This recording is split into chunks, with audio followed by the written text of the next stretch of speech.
Aujourd'hui, il existe des milliers d'outils numériques pour l'autisme, tels que des applications pour tablette ou téléphone. Mais quels sont les outils qui fonctionnent vraiment? Le projet Building Evidence for Technology and Autism, ou projet BETA, pour faire court, a développé en collaboration avec la communauté de l'autisme un cadre théorique qui permet de mieux comprendre quelles sont les preuves qui étayent les technologies numériques conçues pour l'autisme. On appelle pratique fondée sur les preuves ou Evidence-Based Practice, EBP en anglais, l'utilisation de preuves scientifiques pour informer les pratiques de prise en charge. Le projet BETA a pour objectif de permettre à la communauté de l'autisme de s'engager dans une pratique fondée sur les preuves lorsqu'il s'agit de décider quelle technologie numérique utiliser. Le projet BETA a réuni des personnes autistes, leurs familles, des chercheurs et développeurs pour parvenir à une interprétation commune de ce qui constitue une preuve. Il a été convenu qu'il faut rechercher des preuves sur 3 aspects clés de la technologie: la fiabilité, l'engagement et l'efficacité. La fiabilité est définie comme l'efficacité d'un outil au niveau de l'ingénierie.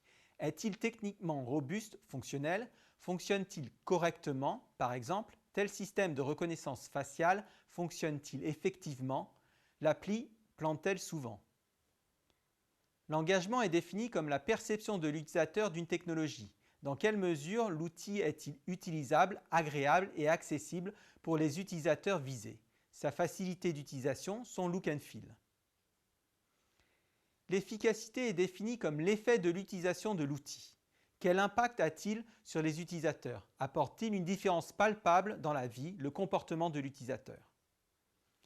Alors, comment trouver des preuves concernant ces 3 aspects essentiels des technologies? Encore une fois, les personnes autistes, leurs familles, les chercheurs et développeurs se sont mis d'accord sur 4 sources d'informations à identifier.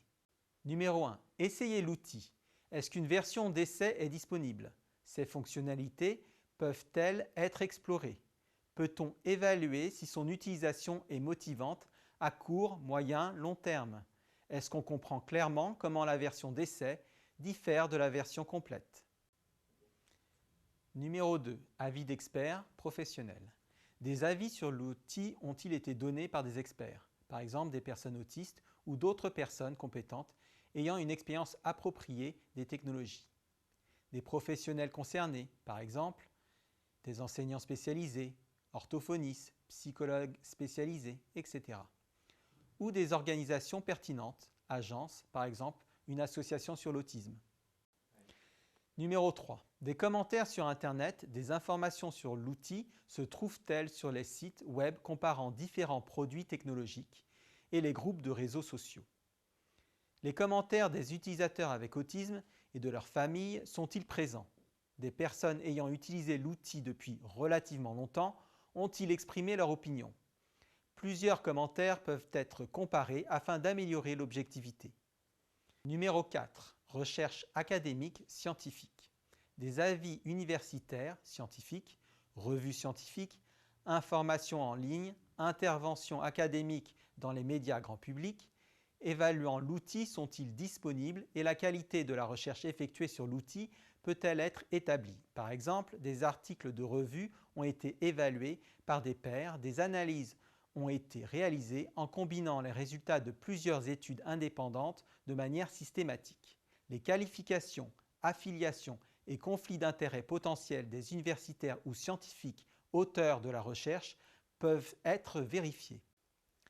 Le projet BETA propose ces 4 sources d'informations pour vous aider à mieux cerner la fiabilité, l'engagement et l'efficacité d'un outil technologique.